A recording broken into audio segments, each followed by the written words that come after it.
નમસ્કાર વિદ્યાર્થી મિત્રો, શિવ ટ્યુશન ક્લાસીસ ફોર યુમાં આપનું હાર્દિક સ્વાગત છે.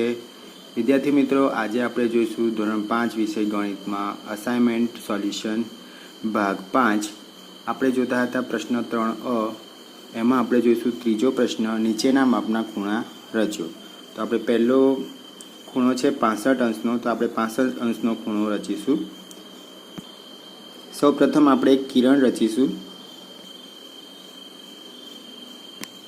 ત્યારબાદ આ કિરણના ઉદ્ભવ બિંદુ ઉપર આપણે કોણમાપક મૂકીશું. કોણમાપક આપણે આ રીતે ગોઠવીશું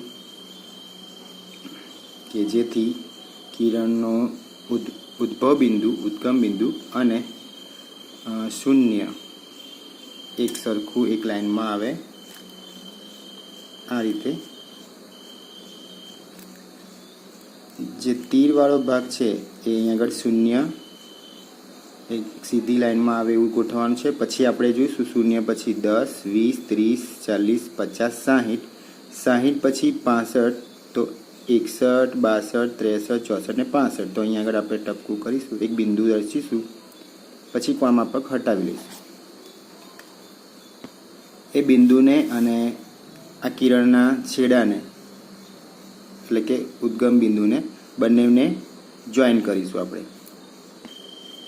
અને ત્યાં આગળ આપણે તીરનું નિશાન કરી દઈશું. તો આ ખૂણો બન્યો તે 65 અંશનો ખૂણો છે. તો એ જ રીતે આપણે બીજો 115 અંશનો ખૂણો જોઈશું. આપણે ફૂટપટ્ટીની મદદથી એક લાઈન દોરીશું અને પછી તીર દોરીને કિરણ બનાવીશું. આપણે જોઈએ. ત્યારબાદ આ કિરણના ઉદ્ગમ બિંદુ ઉપર એક છેડા ઉપર આપણે કોણમાપકને એવી રીતે ગોઠવીશું કે જેનું ઉદ્ગમ બિંદુ છે ત્યાં સૂરજનો ઊભો ભાગ એટલે કે ઊભો કાપો આવે આમ, અને એનો બીજો છેડો જે છે, જે તીરવાળો ભાગ છે એ શૂન્યની સમક્ષિતિજમાં ગોઠવાય. બરાબર. હવે આપણે 115 અંશ કરવાના છે. તો શૂન્ય પછીથી જોઈશું તો 10, 20, 30, 40, 50, 60, 70, 80, 100, 110 અને 115 થશે અહીંયા આગળ. ત્યાં આપણે એક બિંદુ રચીશું અને કોણમાપક હટાવીને એ બિંદુ અને જે નીચે કિરણ દોર્યું હતું એના ઉદ્ભવ બિંદુને જોઈન કરીશું. આ જે ખૂણો બન્યો તે 115 અંશનો ખૂણો છે.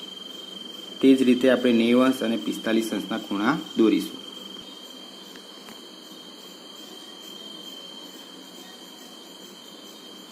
આ રીતે 90 અંશ અને 45 અંશના ખૂણા આપણે દોરીશું. ત્યારબાદ વિદ્યાર્થી મિત્રો, આપણે ચોથો પ્રશ્ન જોઈશું. નીચે આપેલા ખૂણાના માપમાં કેટલા અંશ ઉમેરતા કાટકોણ બને તે લખો.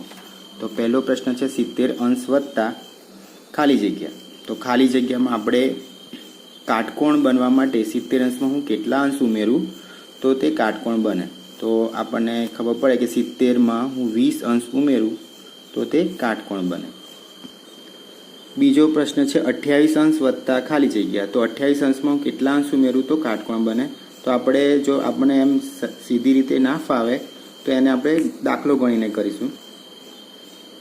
તો આપણે 28 અંશને 90 અંશમાંથી બાદ કરીશું. તો શૂન્યમાંથી 8 બાદ ના થાય, દશકલો અહીંયા 8 અને અહીંયા 10, 10માંથી 8 જાય તો 2, 8માંથી 2 જાય તો 6, તો 62 અંશ જવાબ આવશે. ત્યારબાદ ત્રીજો જોઈશું 62 અંશ. તો તેની અંદર આપણે 28 અંશ ઉમેરીશું તો તે 90 અંશ એટલે કે કાટકોણ બનશે. ત્યારબાદ 36 અંશ. તો 36 અંશને 90 અંશમાંથી બાદ કરીશું તો 54 અંશ જવાબ મળશે. તો આપણે અહીંયા 54 અંશ જવાબ લખીશું. તો એમ આ પ્રશ્ન આપણો પૂરો થાય છે. તેના પછી આપણે જોઈશું પ્રશ્ન 3બ.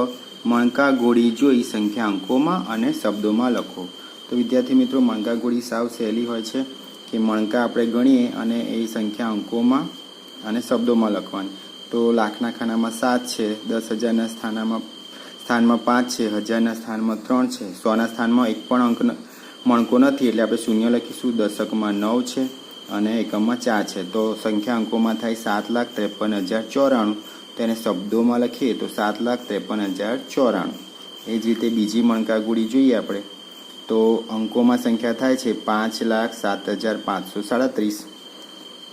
શબ્દોમાં 5,07,537. ત્રીજી મણકા ગોળી જોઈએ તો અંકોમાં સંખ્યા થાય છે 4,06,895. તો જ્યાં આગળ મણકા નથી ત્યાં આપણે શૂન્ય લખીશું. હવે એ જ સંખ્યાને શબ્દોમાં તો 4,06,895 અને શબ્દોમાં લખીશું. તેના પછી છે ચોથી મણકા ગોળી. તો અહીંયા હજારના સ્થાનમાં શૂન્ય આવશે કારણ કે મણકો નથી. બાકી આપણને આવડે એવું છે કે 7,50,358. શબ્દોમાં આપણે લખીશું 7,50,358. તો વિદ્યાર્થી મિત્રો, આજે આપણો વિડીયો અહીંયા પૂર્ણ કરીએ છીએ.